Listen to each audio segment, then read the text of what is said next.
السلام علیکم ناظرین، براق ڈیجیٹل کے ساتھ میں ہوں آپ کا میزبان محمد شہدوتانی۔ ناظرین، آج ہم بات کریں گے بلوچستان کے مسائل پر۔ ہمارے ساتھ بات کرنے کے لیے موجود ہے سینئر صحافی Bayram Baloch Sahib. Thank you so much sir for coming. Welcome.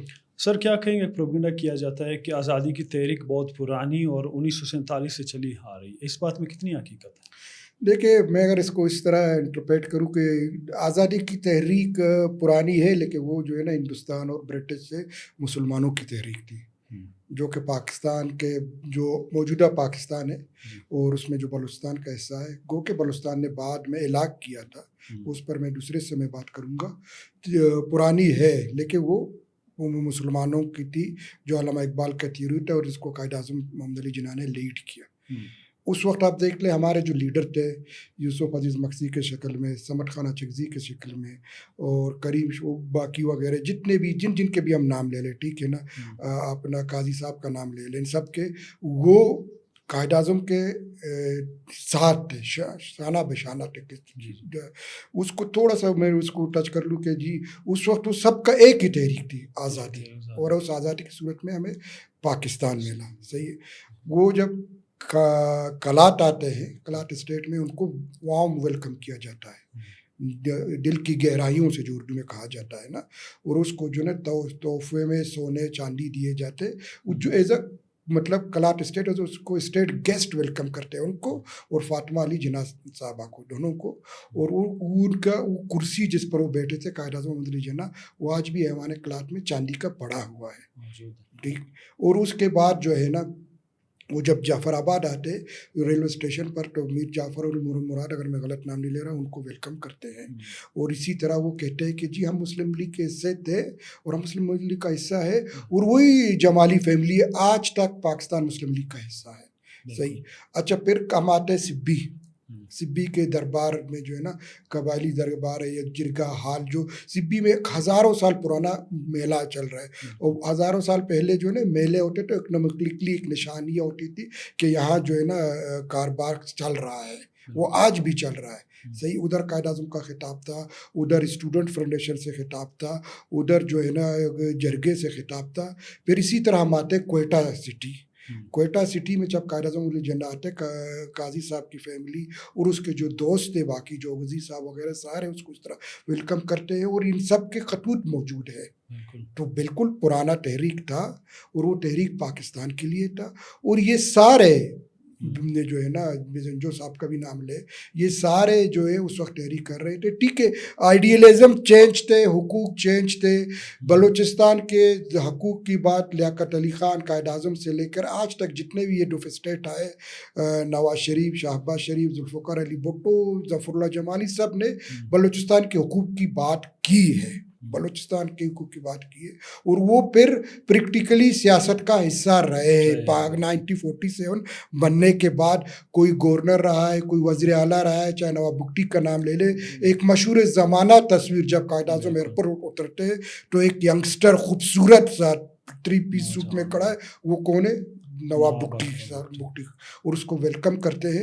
اور تاریخ میں موجود ہے کہ سب سے پہلے، اگر میں غلط نہیں ہوں، مکران اسٹیٹ اس وقت جو ہے نا نواب مکران ہوا کرتے تھے، ابھی وہ قبائلی سسٹم اور سرداری ختم ہو گیا ہے، وہ جو ہے نا علاق کرتے ہیں پاکستان کے ساتھ، پھر خاران ہوتا ہے، پھر بیلا ہوتا ہے، اور پھر کلات اسٹیٹ کرتے ہیں۔ اس کے بھی آپ دیکھ لیں، وہ ہے کہ وہ ان کے چند شرط و شرائط تھے کہ بھی یہ چیزیں ہمارے پاس رہیں گے، جو 73 کا آئین کا ترجمان، یہ جو ابھی موجودہ ہے، تو یہ سارے چیزیں۔ اور بعد میں اگر اس کا ایک بھائی جو ہے کہتا میں نہیں مانتا اپنے بھائی کا فیصلہ، اس نے قائد اعظم یا پاکستان کے خلاف نہیں کیا، اس کے اپنے خان کے اپنا بھائی اس کے خلاف کیا، اس کے کہنے پر اس کو گرفتار کیا گیا۔ بعد میں ہر ایک تحریک کو انہوں نے اپنا پرسنل تحریک کو ایک جو ہے نا حقوق کا جنگ دیا، ایک آزادی کا جنگ دیا۔ تو میرے خیال میں اس طرح نہیں ہے جس طرح وہ پورٹریٹ کر رہے ہیں۔ انہوں نے خود معاہدے کیے، معاہدے موجود ہیں، ان پر کسی پر ان کے قائد اعظم صاحب کے، محمد علی صاحب کے جو نا ملٹری سیکٹری یا اسٹاف آفیسر کے دستخط ہے، بعد میں ان کے دستخط ہے۔ تو یہ ایک حقیقت ہے، اور ہمیں اس حقیقت کو ماننا چاہیے۔ اور موجودہ تحریک جتنے چل رہے ہیں، آپ دیکھیں وہ 5 انسرجنسی کو کہہ رہے ہیں نا، 5 इंसर्जेंसी था, पहला सबसे 1948 में कहा गया था, वो गए थे, वो भी उनका अपना एक पर्सनल व्यू था, वो पहाड़ों पर गए, बाद में जिस तरह आए उसमें हम नहीं जाते। उसके बाद जो है ना 70s का आप देख ले इसी तरह गया, बाद में उस तरह गया, और अभी जो लॉन्गेस्ट वो कहता है कि जी चल रहा है, वो कोई उसको आज़ादी का नाम देता है, कोई उसको हकूक़ का जंग कहता है। मैं फिर इसी उस पर इसको एंड करता हूँ कि जी आप जो है ना हकूक़ मांगे, हकूक़ मांगना दुनिया में कोई गलत बात नहीं है, लेकिन हकूक़ आपको कोई भी दुनिया का मुल्क हो, दुनिया में सबसे जमहूरी पहला मुल्क जो बना था बरतानिया बना था, और हम सब शुक्र है पाकिस्तान भी एक जमहूरी निज़ाम की थ्रू चलता आ रहा है, तो आपको हकूक़ आइन देगा और कोई रास्ता नहीं। अच्छा बैराम साहब, बलोच नौजवानों को रियासत के करीब लाने के लिए क्या इकदाम किए जा सकते हैं, क्योंकि तालीम से तो सड़कों की बेहतरी के लिए पहले से ही इकदाम किए गए हैं। देखिए जी, बलोच या बलूचिस्तान के नौजवान को हुकूमत के पास लाने के लिए जो ना इकदाम हो रहे और इकदाम मज़ीद करने चाहिए, शायद एक हद तक ये नाकाफ़ी है। आप उनको जो है ना स्कॉलरशिप दें, आप उनको एक बेहतरीन तालीम ऑलरेडी दे रहे हैं, कैडेट कॉलेज को आप देख, रेजिडेंसी कॉलेज को देख लो, सब कुछ है। रोड नेटवर्क जो है ना 1947 जब पाकिस्तान या 1948 में जब बलूचिस्तान हिस्सा बना था, तो चंद 100 रोड नेटवर्क था, और अभी कोई 5 से 6 हज़ार रोड नेटवर्क बलूचिस्तान में मौजूद है। ये सारा कुछ है। जो बलूचिस्तान के नौजवान हैं उनके लिए आप मौक़े लाएँ, उनको ये जो है ना जो ईरानी डीज़ल का कारोबार है कोई मुस्तकबिल कार नहीं है, उसको कोई आप बिज़नेस की तरफ से ले जाए। एक सिर्फ जो है ना एक सिर्फ सरकारी जॉब देने से मसले हल नहीं होते। प्राइवेट सेक्टर को आप लाएँ, सिलिकॉन सिटीज़ बना दें, ऑनलाइन जॉब्स लाएँ, डिजिटलाइजेशन को ऑन कर लें, और जितने सेंटर हैं उनको आप ला दें। इसको भी मैं जो है ना जो बलोच नौजवान का जो है ना, इसको भी हम हिस्ट्री में 47 से लेकर आज तक देखते थे। बलोच जो स्टूडेंट था वो पॉलिटिक्स करते थे कॉलेज लेवल में। आप देख ले उस वक्त के कितने बड़े नाम हैं जो ये बलोच पॉलिटिक्स के अंदर बलोच स्टूडेंट्स के साथ जो है ना वो काम कर रहे थे। उन्होंने कितने बड़े नाम निकाले, राइटर थे, अदीब थे, ब्यूरोक्रेट्स थे, सहाफ़त में, डॉक्टर्स, इंजीनियर में। अभी आप देख ले वही जो है ना उन्होंने हाईजैक करके अपने बलोच स्टूडेंट्स के जो ऑर्गेनाइजेशन है, और उनको आप देख ले उस वक्त तक जो है ना 70s तक या 60s तक एक ही हुआ करता था, जो एक ही हुआ करता था। वो बढ़ते बढ़ते उन्होंने मेरे ख्याल में इतने सौ में बढ़ गए कि ABC पूरा हो गया, अभी 1 2 3 पर आ गए। अभी आप देख ले कि जो हमारे कौम परस्त पार्टियां हैं वो जो है ना 88 तक एक हुआ करते थे, सब एक पार्टी में थे। अभी कितने कौम परस्त पार्टियां हैं कि जिनके एक एक सीटें या उनको सीट नहीं मिला है। तो ये उनके अपने इख्तलाफात बता रहे कि जी वो उनके अपने इख्तलाफात है, और जिसके वजह से उन्होंने हमेशा बलोच स्टूडेंट को यूज़ किया गया है, और यूज़ किया है, और आज भी यूज़ कर रहे हैं, और बहुत दफ़ा बलोच स्टूडेंट ने उनको भी यूज़ किया है कि जी ये चीज़ें। तो जब तक ये जो है ना सही मानों में बलोचों के हकूक़ नहीं मांगेंगे, उनको नहीं देंगे। आप देख ले जब तक वो नौजवान जो है ना पढ़ लेते हैं, लिख लेते हैं, आते हैं, वो आप PCS CSS क्लियर करते हैं, आप बड़े अफसर बन जाते हैं। तो ये एक बेहतरीन आइडियल वो है कि बलोच के नौजवान को, बलूचिस्तान के नौजवान को कहाँ तक कैसे आपने लाना है और उनके लिए आपने क्या करना है। लेकिन बलोच नौजवानों को ये देखना चाहिए कि वो उनको डिट्रैक होना नहीं चाहिए। आप लोग तो खुशकिस्मत है, मैं और आप जब थे हम लोग शायद एक ही अखबार या एक बच्चों का रिसाला या TV प्रोग्राम देखते थे, सिर्फ PTV हुआ करता था, या अंदरूनी बलूचिस्तान में रेडियो सुनते थे। आपके पास इतने मौक़े, डिजिटलाइजेशन है, आप जो है ना क्यों गलत प्रोपेगेंडा में जा रहे हैं। आप जिनको आप अपना लीडर समझते हैं, बिल्कुल लीडर चुनने का एक अपना बेसिक हक है, लेकिन उनके आप देख ले कि उनके बच्चे कहाँ पढ़ रहे हैं, कहाँ से तालीम हासिल कर रहे हैं, कौन सा लाइफ स्टाइल ज़िंदगी गुजार रहे हैं। मेरे और आपके बच्चे आज भी क्वेटा के तालीमी सेंटर्स में, अगर हम लोग मेरे और आपके अच्छे बच्चे स्कूल में पढ़ रहे हैं, हो सकता है अंदरूनी बलूचिस्तान में वो वही टाट वाले वही स्कूल में पढ़ रहे हैं। तो इसीलिए मैं कहता हूँ कि बलोच नौजवानों को समझना चाहिए, आपके आगे ज़िंदगी बहुत पड़ी हुई है, आपने उनको जो है ना उसी तरह चलना है, और आने वाला जो नस्ल है, जैसे हम लोग ने पिछले नस्ल का जगह लिया है, हमारे आने वाले नस्ल ने ये जगह लेना है। अगर वो कंफ्यूज रहे तो हो सकता है कि खुदा ना करे बहुत बड़ा नुकसान उनको हो सकता है। अच्छा, बलोच नौजवान रियासत की तरक्की में क्या किरदार अदा कर सकते हैं? देखिए दुनिया में कोई भी रियासत हो, कोई भी स्टेट हो, उसको जो है ना नौजवान ही तरक्की दे सकते हैं। हमारी खुशकिस्मती है कि पाकिस्तान और बलूचिस्तान के पास यंगस्टर की एक लॉट मौजूद है। अभी आप देख रहे हैं कि उन्होंने बाहर मुल्क में कितने हज़ारों के तादाद में लोग भेजे और भेज रहे हैं। और उनका जो ऑफिस है, जब मैं घर से निकलता हूँ मेरे घर के साथ ही है। मैं हर सुबह देखता हूँ, अगर मैं जी हाँ, बी टिप्टा की जो बात कर रहे हैं, मैं देखता हूँ 15 से 20 या 100 नौजवान खड़े होते हैं, मैं खुश होता हूँ। उनमें से अगर 10 भी चले जाएंगे तो वो जो ज़राए मुबादला भी भेजेंगे, वो जो है ना इस मुल्क के लिए काम आएंगे, इकॉनमी के लिए, और आने वाला उनका नस्ल भी वही होगा जो उनके लिए वो तरक्की में अपना रोल अदा कर सकते हैं।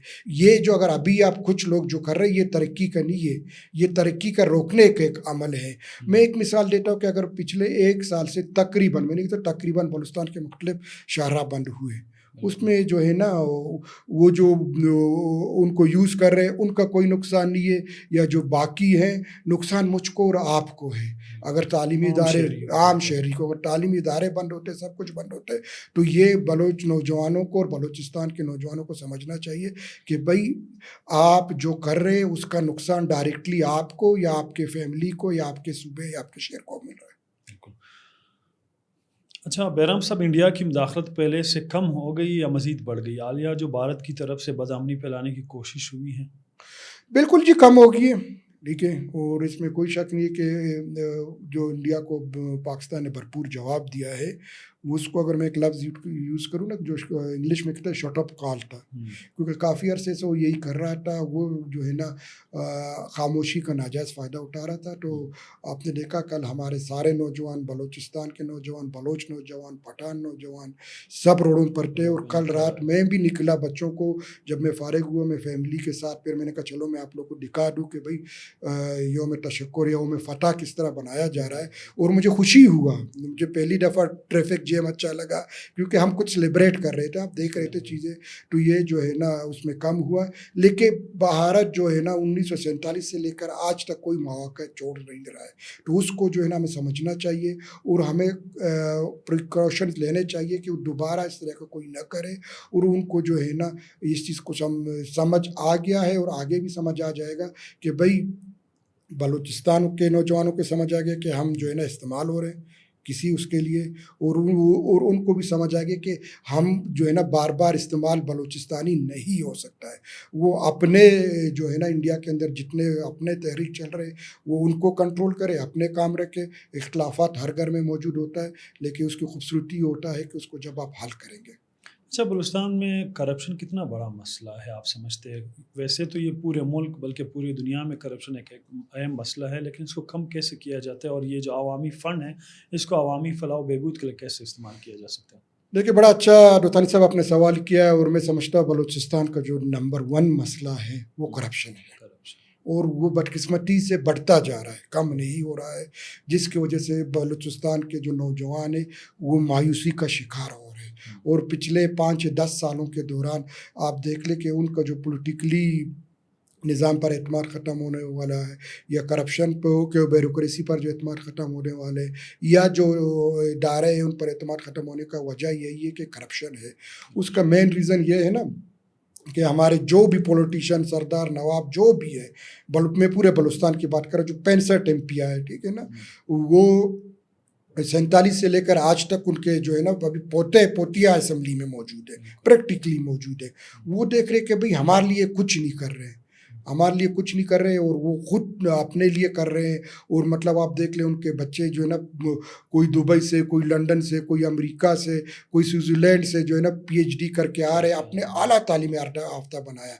लेकिन वही जो है ना एक पॉलिटिशियन हल्फ लेने के लिए रक्शे पर आता है और उस 5 साल नहीं गुजरता, आप देखते हैं कि उसका फैमिली जो है ना किसी बाहर मुल्क में है। और इसी तरह एक सर्वे के मुताबिक कहते हैं 71 से लेकर 2025 तक बलूचिस्तान पर 700 अरब रुपए खर्च किए गए हैं। तो प्रैक्टिकली मैं नहीं कहता को बिल्कुल नहीं हुआ है, तरक्की हुआ है, लेकिन प्रैक्टिकली वो नज़र नहीं आ रहे। तो ये एक मेन वजह है। और उन मेन वजह में जो है ना मैं 2 आंसर को समझता हूँ कि पॉलिटिशियन और ब्यूरोक्रेसी का जो मिलाप है। अभी आप ब्यूरोक्रेट्स को देख ले, सन 2000 तक उनके सब के बच्चे इधर ही पढ़ते थे, सब इधर ही होते थे, लेकिन अभी वो जैसे ही आते हैं आप देखते हैं कि उनके बच्चे बाहर कराची या लाहौर इस्लामाबाद में शिफ्ट है, जो बहुत अच्छा पोस्टिंग मिलता है, उसके बाद जो है ना फिर वो किसी यूरोप या अमेरिका के मुल्क में पढ़ रहे हैं। तो जब तक इस करप्शन को ख़त्म नहीं किया गया है, और हमेशा बलूचिस्तान असम्बली के टोटल 52 सीटें जो जीतते आ रहे, वो ही जीतते आ रहे, जब तक जो है ना एक चंद इलाकों को आप छोड़कर, जहाँ से सरकारी या कबाली निज़ाम नहीं है, जिसमें मेरा अपना मकरान बेल्ट है, उसमें आप देखते हैं कि रियल पॉलिटिशियन आते हैं। और आप देख लें कि जो है ना सीएमशिप जो मस्तूंग से लेकर बेला तक कितने दफ़ा, या अगर मैं गलत नहीं हूँ, ये 50-52 सालों में इसी हल्के में रहा है। उन्होंने अभी तक कोई अच्छा शाहरा नहीं बनाया है, और उस इलाकों में अभी तक कोई अच्छा हॉस्पिटल नहीं है, कोई मेरे या आपके वालिद ने या भाई बहनों ने सरकारी स्कूल से अगर पढ़ा है, लेकिन वही सरकारी स्कूल जो है ना तबाह होने के करीब है। तो ये सारे उस करप्शन के नतीजे में है। और वो हमारे नौजवान कहते हैं कि जी हमें जॉब दो, ड्यूटी हम नहीं देंगे, हम घर दामाद बनकर बैठेंगे। तनख्वाह भी, मैं एक सेक्रेटरी के जो दफ्तर बैठा हुआ, तो मेरा बड़े अच्छे दोस्त है, तो किसी का जॉब हुआ, उसका बहुत बड़ा सिफारिश था, वो सेक्टर और 4th क्लास का जॉब था। सेक्रेटरी को फ़ोन कर रहा है, कह रहा है सर आपका शुक्रिया, लेकिन तनख्वाह लेने के लिए तो मुझे दफ्तर जाना नहीं पड़ेगा। तो उसने कहा नहीं आपको दफ्तर, उसने मजाक में कहा नहीं, तनख्वाह भी हम आपको घर पहुँचा देंगे। तो अगर हम उसको, हाँ, तो हाँ, और करप्शन सिर्फ पैसों का नहीं होता है, करप्शन के अब बहुत से अक़साम हैं। करप्शन के अक़साम आता है मिसयूज़ ऑफ जो है ना गवर्नमेंट के मसाइल, गाड़ी, बाकी चीज़ें, यूटिलिटीज़, हर चीज़ों को, तो ये सब चीज़ों का करप्शन का एक वो है पैमाना। आप ये नहीं समझे कि सिर्फ माली करप्शन होता है। तो बलूचिस्तान का सबसे बड़ा मसला करप्शन है, और जब तक इसको मैंने और आपने, इधर लॉज मौजूद है, सब कुछ मौजूद है, हमने और आपने इसको आइडेंटिफाई करना है कि छोटे लेवल पर अगर आपके मोहल्ले में पानी नहीं आ रहा है, अगर आपके मोहल्ले में सफाई नहीं हो रहा है, आपने इसको जब तक जाएंगे टक टक नहीं करेंगे, नोक नहीं करेंगे, तो वो नहीं रुकेगा। गो के जो गैर तरक्की याफ्ता ममालिक के करप्शन का एक हिस्सा है, लेकिन इतना मेरे ख्याल में किसी खत्ते में नहीं है। एक वक्त में खुद इस चीज़ को नहीं होती, बलूचिस्तान इतना सा सूबा है, उसका जो है ना 15 से 20 अरब का ज़माने में बजट होता था, अभी तो जो है ना उसमें कितना करप्शन होता है। लेकिन मैं जब देखता हूँ, प्रैक्टिकली स्टोरीज सुनता हूँ, रिपोर्ट्स करता हूँ, तो इस पर जो है ना हमें कंट्रोल करना पड़ेगा, नहीं तो आगे जाने के बाद जो है ना हमें और मुश्किलात का सामना करना पड़ेगा। अच्छा बैराम साहब, बलूचिस्तान की पसमानदगी का ज़िम्मेदार आप किसको समझते हैं? 1948 से लेकर अब तक जितने भी चीफ एग्जीक्यूटिव रहे, सीएम रहे हैं, वो बलूचिस्तान के मकामी नवाब, सरदार या मीर ही रहे हैं। देखिए, अगर मैं सबसे पहले मैं अपने आप को समझता हूँ, ठीक है ना, क्योंकि मैं भी उसका हिस्सा रहा हूँ, और उसकी वजह ये है कि खामोशी है। लेकिन बिल्कुल आपने कहा कि 1971 से लेकर जो सूबा बना है आज तक, जितने पॉलिटिशियन या जितने सीएम या गवर्नर आए हैं, वो सब इसी सरजमीन से आए हैं। और वो जो है ना 73 के आइन के तहत सारे बलोच रहे हैं, हर सूबे के अपने वही होते हैं। तो उन्होंने, मैंने पहले कहा ना कि आप जो है ना वो क्या बोलते हैं उसको, मस्तूंग से लेकर बेला तक सीएम ज़्यादातर इसी हल्के में रहे, तो इस बेल्ट के रहे हैं, ठीक है, हल्के मुख्तलिफ रहे, इस बेल्ट के रहे, 2-2 दफ़ा है, यहाँ तक कि मतलब बहुत ऐसे आए कि 3 नस्ल आए हैं। लेकिन एक डॉक्टर मालिक साहब जब तुर्बत से आए थे, उनको 2.5 साल का उसने मिला था, उसने तुर्बत का नक्शा चेंज किया। तो इस तरह की भी मिसाल मौजूद है। तो इसके ज़िम्मेदार हम सब है। और मैं समझता कि जैसा शुरू में कहा, मैं खुद हूँ, एज आम वोटर में लाइन में खड़ा होकर मुझे 5 से 10 मिनट या आधा घंटे लगते वोट कास्ट करता हूँ, फिर अगले 5 साल तक मैं अपने एमपीओ को पूछता नहीं हूँ। आप पूछें, आप उनको कहें आपने मेरे हल्के में काम क्यों नहीं किया, मेरे हल्के में पानी क्यों नहीं आ रहा है, मेरे हल्के में बिजली क्यों नहीं है, गर्मियों में जो है हमें बिजली नहीं मिलता, सर्दियों में गैस नहीं मिलता। जो है ना सबसे बड़ा जुर्म जो है खामोशी है। वो मज़हब इस्लाम में देख लें, अखलाकियात में देख लें, या जमहूरियत के अंदर देख लें। जमहूरियत जो है ना सिर्फ नाम नहीं है कि हम डेमोक्रेट है, हम डेमोक्रेसी के मुल्क में रहते हैं। जमहूरियत का नाम यही है कि हर अमल में अवाम का होना चाहिए। तो आप लोग जो देखें, मेरे ख्याल में 17 या 18 वज़ीर आला बलूचिस्तान क्या है, केयर टेकर अगर उसमें नहीं है, तो ये सब जो है ना आपके जो है ना करप्शन में, हर चीज़ों में एक साथ इन्वॉल्व थे। और अभी थोड़े चेंजेस आए डिजिटल मीडिया के, सोशल मीडिया के, उससे आप टूल यूज़ कर रहे हैं, लेकिन मैं समझता हूँ वो फिर भी वो नहीं कर रहे। وہ تنقید برائے تنقید کرتے ہیں. اب تنقید برائے تعمیر کریں. جس دن ہم ان چیز کو سمجھ سکیں گے بلوچستان اور بلوچ نوجوان کہ جی تنقید برائے تعمیر ہو سکتا ہے, تو میں سمجھتا ہوں کہ ہم لوگ تعمیر کی طرف جائیں گے اور ہمارے بہت سے مسائل حل ہوں گے. اور ہمیں اپنا حقوق لینا بھی چاہیے اور حقوق جو ہے نا ہمیں ملنا بھی چاہیے. لیکن 1973 کا آئین جس میں ہم سب کے دستخط موجود ہے, اس پر جب دستخط کیا تھا وفاق کے سمیت چاروں صوبوں نے دستخط کیا, اس کے تحت ہمیں اپنا حقوق ملنے چاہیے اور وہ ملے بھی ہیں اور آگے جا کر ملیں گے بھی. جی تھینک یو سو مچ بیرام صاحب. براق ڈیجیٹل کے ساتھ اپنے میزبان محمد شہد الثانی اور مہمان بیرام بلوچ صاحب کو اجازت دیجیے گا. خدا حافظ.